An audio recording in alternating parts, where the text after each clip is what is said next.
आइए मेरे दोस्तों, आपका स्वागत है विवेक चूड़ामणि नामक ग्रंथ के पाठ में। आप सबके मंगल की कामना करते हुए, ईश्वर को प्रणाम करते हुए, गुरुजनों को प्रणाम करते हुए, सभी आचार्यों को प्रणाम करते हुए आगे शुरू करते हैं। भगवान भाष्यकार जी द्वारा रचित जो ग्रंथ है विवेक चूड़ामणि नामक, वो बहुत ही अद्भुत ग्रंथ है। बड़े ही सरल शब्दों में हमें बता रहे हैं कि इस भव सागर को अगर पार करना है तो उसमें उपाय क्या है, कैसे करना है, किसके शरण जाना चाहिए और वो जिसके शरण जाएं तो वो कैसे है, सब प्रकार से बताते हुए भगवान भाष्यकार जी कहते हैं आगे 67 नंबर श्लोक पर, 66 तक हो चुका था। भगवान भाष्यकार जी कहते हैं कि जब तक आप अपने शत्रुओं का नाश नहीं करोगे तो आप स्वतंत्र रूप से अपने आप को नहीं मान सकते। जिस प्रकार एक राजा है, वो अपनी विरोधी राजा को जब तक परास्त नहीं कर लेता तब तक वो निष्कंटक बिना डर के अपना राज्य नहीं चला सकता, क्योंकि उसका भय लगा रहता है शत्रु से। ठीक उसी प्रकार जब तक आप इस जगत रूपी माया का, देह रूपी माया का और माया के कार्य का जब तक आप नाश नहीं कर दोगे तब तक आप उस आत्म तत्व में स्थित नहीं हो सकते।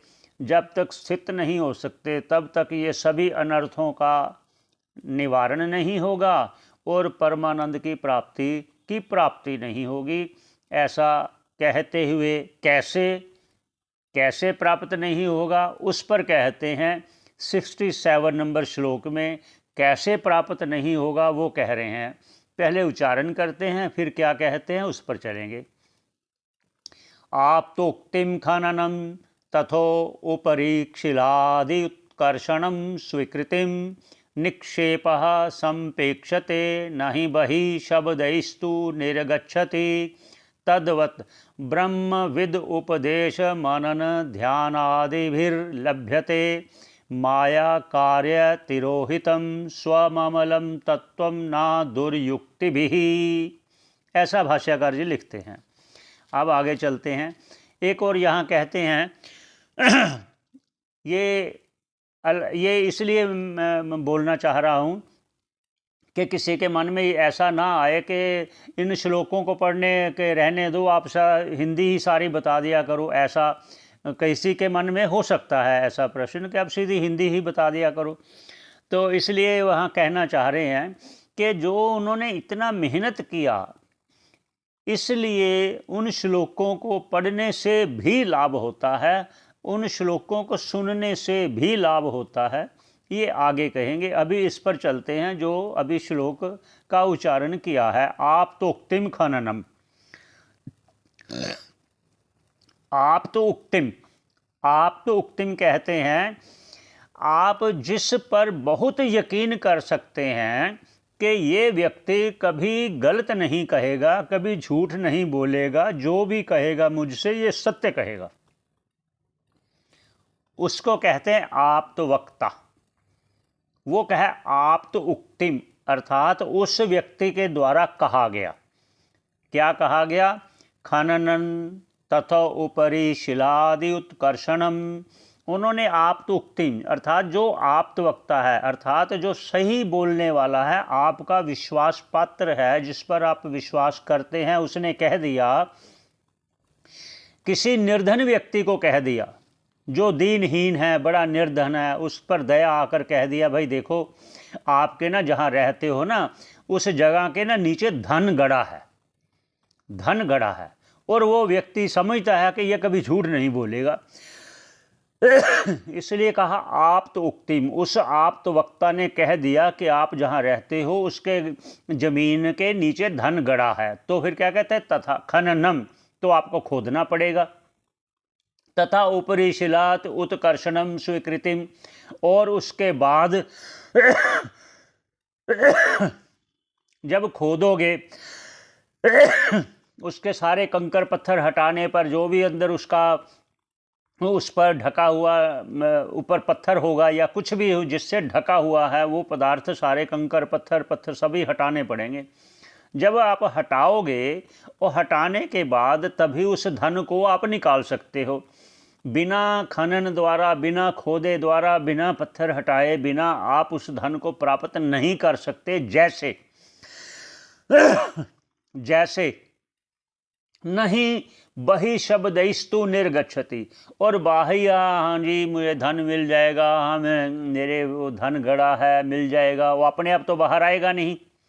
जैसे ठीक ऐसे ही तद्वत उसी प्रकार, जैसे प्रकार अपने धन प्राप्त करने के लिए आप खनन आदि किया, मतलब खोदा, पत्थर हटाए, कंकर पत्थर हटाकर जो उसका प्रतिबंध था सब दूर किया, तद्वत उसी प्रकार ब्रह्मविद, जो ब्रह्म ज्ञानी है, जो आत्मवेत्ता है, जो गुरुमुख से हम श्रवण कर रहे हैं, उसके उपदेश पर उसने कह दिया। जैसे उसने किया धन गड़ा है, ऐसे उस अपने जो प्रिय गुरुजी हैं उनके मुख से सुना कि तुम ये देह नहीं हो, तुम अजर अमर हो, अजन्मा हो, तुम अजन्मा हो, तुम आत्मा हो, तुम नित्य है, तुम शुद्ध हो, तुम बुद्ध हो, तुम आप्त काम हो, तुम पाप रहित हो, तुम राग द्वेष रहित हो। ऐसा कहने पर, ऐसे उपदेश पर फिर हमें मनन करना पड़ेगा। ये कैसे?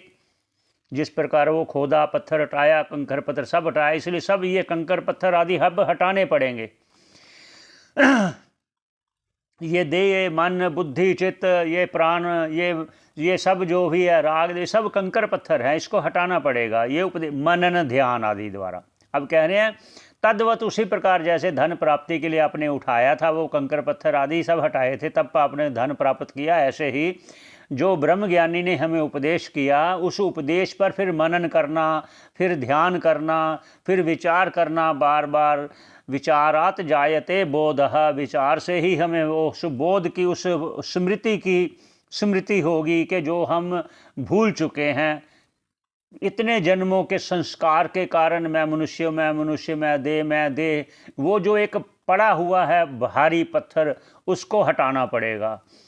तो फिर क्या कहते हैं, ऐसे करने पे ध्यान आदि ऐसे करने से लभ्यते, उस आत्म तत्व का लाभ होगा। और कैसे होगा? माया कार्य तिरोहितम, जो माया है, जो अज्ञान है, उसका जो कार्य है, अहमता ममता आदि कार्य है, अज्ञान है, काम और कर्म आदि हैं, काम और काम आदि अर्थात इच्छा आदि है। फिर इच्छा के अनुकूल फिर आगे कर्म करते हैं, ऐसे सभी आगे ये सारे अज्ञान के कार्य हैं, माया के कार्य हैं। इनको हटाए बिना वो फिर स्वम अमलम, जो अपना निर्मल चित्त है, अपना निर्मल आत्म तत्व है, उस तत्व ना दुर्युक्ति भी, वो केवल बातों से नहीं होगा, केवल बेकार की व्यर्थ की बातों में मैं आत्मा ऐसे करते रहने से कुछ नहीं होगा। मैं मुक्त कुछ नहीं होगा।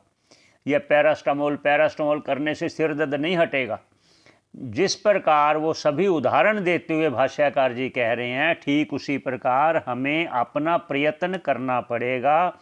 ये पहले भगवान भाष्यकार जी ने कहा, अपरोक्ष अनुभव की आवश्यकता, अति आवश्यकता है। जब तक हम अनुभव नहीं करेंगे, जिस प्रकार भूख मिटने के बाद ही हम कहते हैं बस और खाना नहीं चाहिए हमें, बस जल पान कुछ नहीं चाहिए, बस तृप्त हो गया, अब कुछ नहीं चाहिए, ऐसे जब तक आपका मन नहीं तृप्त होगा उस आत्म तत्व को जानकर, तब तक भव सागर से पार नहीं हो सकता, अनर्थ की निवृत्ति नहीं होगी और ये परमानंद की प्राप्ति नहीं होगी। आगे 68 में क्या कहते हैं वो भी चलते हैं। भाष्यकार जी क्या कह रहे हैं?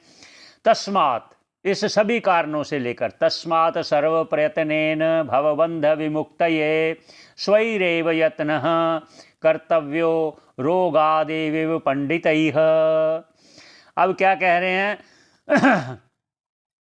तस्मात् कारणात्, इन सभी कारणों को जानते हुए। क्या कारण? जो पहले कह दिया कि बिना अपने अनुभव के, भव सागर पार नहीं हो सकता। बिना अपने औषधि खाए रोग दूर नहीं हो सकता। बिना सारा खोदे खुदाई करने के, पत्थरों को हटाने के बिना हम उस जो गड़ा हुआ धन है प्राप्त नहीं कर सकते। इसी प्रकार उस आत्म तत्व को जानने के लिए सभी जो पत्थर रूपी अनात्म तत्व है उसको हटाने बिना हम उस आत्म तत्व का अनुभव नहीं कर सकते। जिस प्रकार तस्मात् कारणात् सर्व प्रयत्नेन, तस्मात् कारणात् इस कारण से, सर्व प्रयत्न सभी प्रकार के प्रयत्न करने चाहिए। सभी प्रकार के प्रयत्न का मतलब हमें श्रवण करना है, गुरुमुख से शास्त्रों का श्रवण करना है, फिर उन्हें सुने हुए पर मनन करना है, फिर जो मनन करने हुए पर निधिध्यासन करना है, फिर उसी ध्यान द्वारा हम उस अपने आत्म तत्व का अनुभव करना है। जब तक हम उस अनुभव नहीं कर पाएंगे, जब तक उसका अनुभव नहीं कर लेंगे कि मैं क्या हूँ, मैं क्या हूँ, ये देह क्या है, जब तक इसका पूर्ण रूप से हम अनुभव नहीं कर लेते, तब तक क्या कहते हैं, भव बंध विमुक्त, ये इस भव बंधन की मुक्ति के लिए स्वयं ही यत्न करना चाहिए। कर्तव्य है, ये करना चाहिए प्रयत्न। क्या क्यों करना चाहिए? जैसे रोग आदि, जिसे रोग का निवारण करने के लिए हमें स्वयं दवाई औषधि करनी पड़ती है, स्वयं उसका जो परहेज़ कर बताया है डॉक्टर ने वो परहेज़ करेंगे। जो डॉक्टर ने जैसे जिस विधि से दवाई जितनी बार कही है उतनी बार लेनी पड़ेगी, उतनी मात्रा में लेनी पड़ेगी, उतना परहेज़ करना पड़ेगा, तब हम उस रोग से छुटकारा होगा। ऐसे ही विद्वान को, आत्म तत्व जानने की इच्छा वाले को ये सब करना चाहिए, ये सब करना चाहिए कि श्रवण मनन निधिध्यासन द्वारा उस आत्म तत्व का अनुभव करना चाहिए। ये हुआ 68 नंबर पर। अब आगे भगवान भाष्यकार जी प्रश्न का विचार कहेंगे। प्रश्न पर विचार कहेंगे, फिर आगे कहेंगे जो अभी अभी कहा ना, इस कंकरों पत्थरों को हटाना पड़ेगा, वो कंकर पत्थर भी बताएंगे। स्थूल देह का वर्णन करते हुए फिर सूक्ष्म देह क्या है, स्थूल देह क्या है, सूक्ष्म क्या है, कारण क्या है, माया क्या है, मन क्या है, ये सब इसलिए बताएंगे कि आप तभी उस आत्म तत्व को जान पाओगे। अगर आपने ये सारे आत्म तत्व जो ये सारे अनात्म तत्व जो है, ये कंकर पत्थर हटाने के लिए तभी आप के मन में आएगा कि ये जो अनात्म तत्व कंकर पत्थर आदि है इसको हम ऐसे समझ के हटाएंगे। वो इसलिए बताएंगे आगे आगे सभी एक एक चीज़ को बताते हुए आपको भाष्यकार जी, भगवान भाष्यकार जी इतनी सरलता भाषा, इतनी सरल भाषा से आपको समझाएंगे कि आप स्वयं ही जानोगे कि हम उस आत्म तत्व को जान गए। ऐसा आप निश्चय कर लोगे। तो यहीं पर विश्राम देते हैं, आगे भेंट होगी। सभी के मंगल की कामना करते हुए यहीं विश्राम देते हैं। पुनः पुनः आपका धन्यवाद श्रवण करने का। आशा करता हूँ आप अच्छा लगे तो शेयर कीजिए। सभी के कल्याण की इच्छा रखते हुए शेयर कीजिए। सभी का मंगल हो, सभी का कल्याण हो। इस भव सागर में आए हैं तो जो बन सकता है किसी के लिए, किसी के उपकार करना ही चाहिए। सभी का उपकार करना चाहिए। भगवान भाष्यकार जी भी कहते हैं सर्वभूत हिते रताहा, जो सभी भूत प्राणियों के हित में लगा है। हित किस में है कि किसी प्रकार ये भव सागर से पार हो जाए, ये जन्म मरण से रहित हो जाए, इस सर्व अनर्थ की निवृत्ति कर ले और उस परमानंद की प्राप्ति कर ले। यही मुख्य उद्देश्य है। इसलिए पुनः पुनः आपका मंगल चाहते हुए यहीं विश्राम देते हैं। धन्यवाद।